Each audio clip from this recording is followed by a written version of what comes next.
I'm going to read from a short section of the book that we're reading. Today we're reading In Love at Ease. This is a book about a spiritual master known as Pramukh Swami. I never met him. The only reason I really know about him is through this book. He was in love, at ease with everything, seemingly. And I think we can learn from that ourselves. We're in the third chapter now, called I-less, capital I-less. We've introduced the idea of having a small I, a lowercase I. This is, of course, referring to ego. This section of the chapter is called I-less, the self over ourselves. This is self with a capital S. Self, the higher self within us. Maybe we can learn from this section. One of the most fundamental attributes of being I-less is being in touch with one's true identity, one's inner self. Sanskrit word is Atman. I spoke of Swamishri's self-love or Atmanishta in the last chapter. Here, that same realization of inner self manifests in a different form.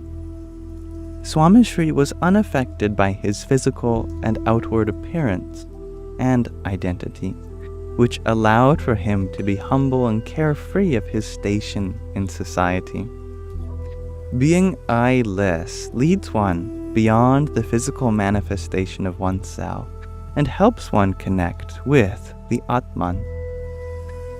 Humility realized through Atmanishta, which is abiding in your Atma, your true self, is constant and consistent.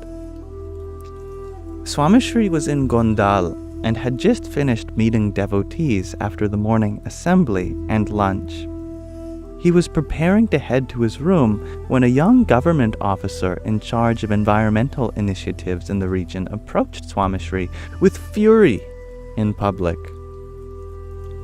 He had heard that the sadhus, the monks of the mandir, the temple, had trimmed the branches of a large tree on the mandir grounds because of the damage it was causing to the cattle and neighboring property.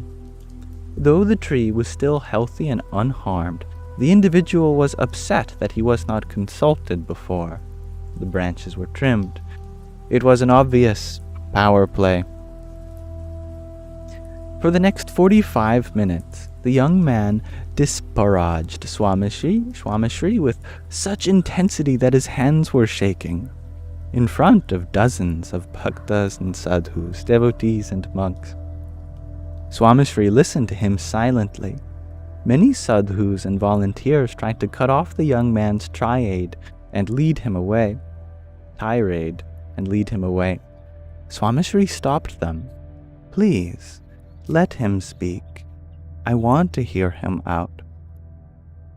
It became apparent to everyone in the room that this rant was not about a few trimmed tree branches. The young officer had a personal vendetta against the organization or the mandir. Swamishri let him finish and reminded the sadhus to make sure he was fed before he left the mandir grounds. Swamishri retired to his room and was softly snoring in no time. Ola Marlin. Vivek Sagar Das Swami was flabbergasted. How could his guru sleep in a matter of minutes after being so vehemently insulted? Later that evening, he asked Swamishri, "How did you fall asleep so fast?" "I could not sleep all afternoon, and he did not even insult me. It was you who he abused. Did you not feel the slightest bit of anger? He did not have to insult you in front of everyone, and so ruthlessly, and those words he used to address you." Swamishri was calm, and as if gently dismissing the premise of the question, said, "Why would it bother me? It was his opinion. just because he called me something does not mean that I am that thing. I just had to hear him out. I am sure it helped him calm down after letting it all out.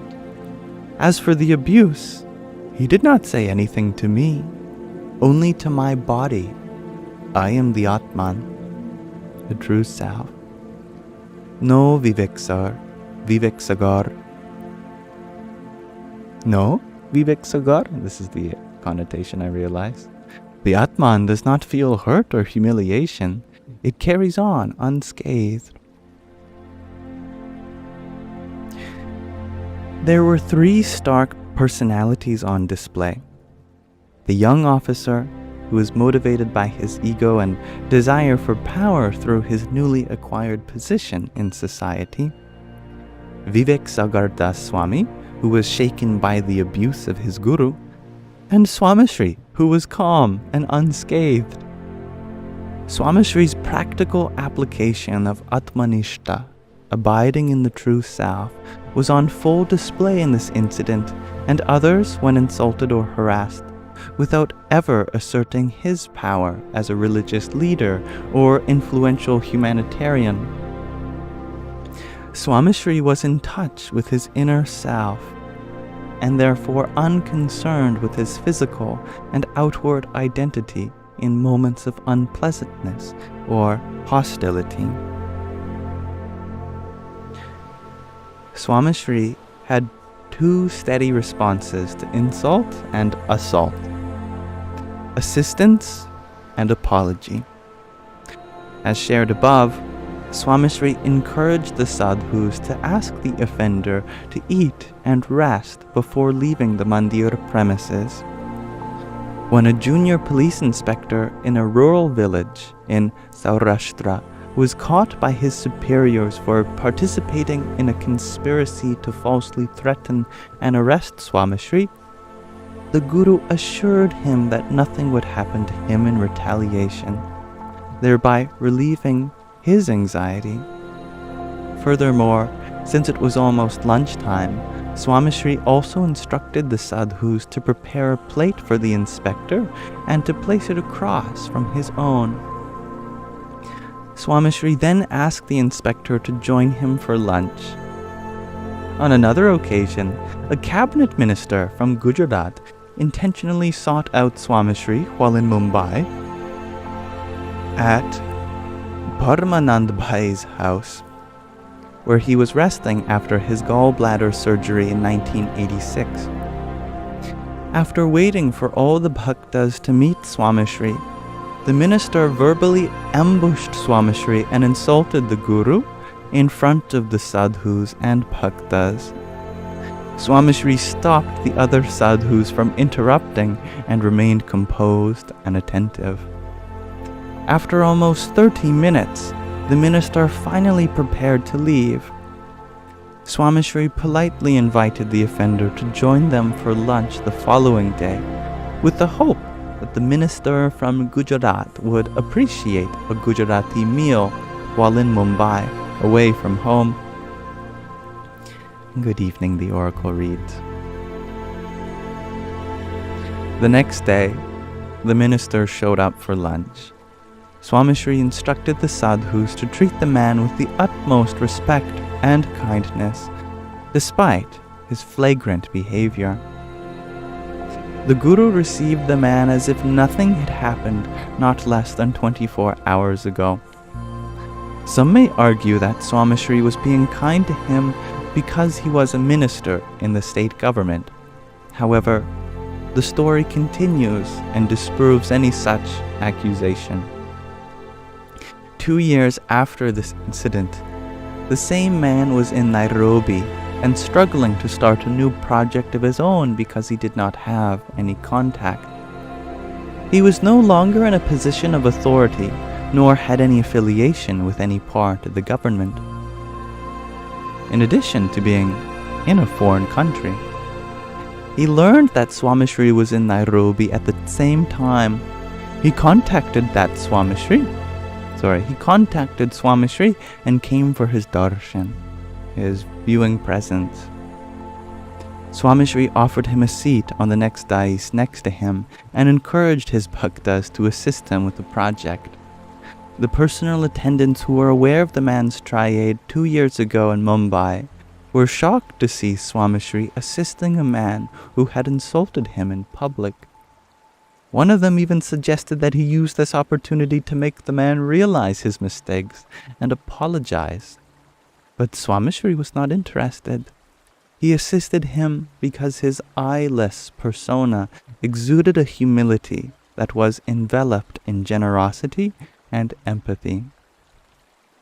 He felt sorry for the former minister and forgave him. When one of the attendants brought up the incident in Mumbai, Swamishri responded, "Did that really happen? I do not remember. There must have been a reason why he said that. Maybe he was upset or feeling pressure in other parts of his life. It isn't always about us, you know." Swamishri's Atmanishta, abiding in the true self, allowed him to bear insult with a smile, assist the individual in his time of need, and forgive and forget the offenses. Swamishri realized that not all things were personal. One can withstand these outbursts and sustain a relationship with someone over a temporary gap by taming one's ego. His eyeless persona went far beyond the standard definitions of humility, tolerance, and generosity. It is important to note that Swamishri was not forced to tolerate or assist. He chose the path of humility because it was his nature. It was who he was, eyeless.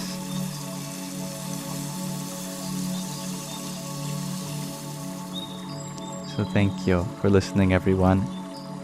Going to pause our reading of In Love at Ease there for now. A wonderful passage about the eyelessness of Swamishri.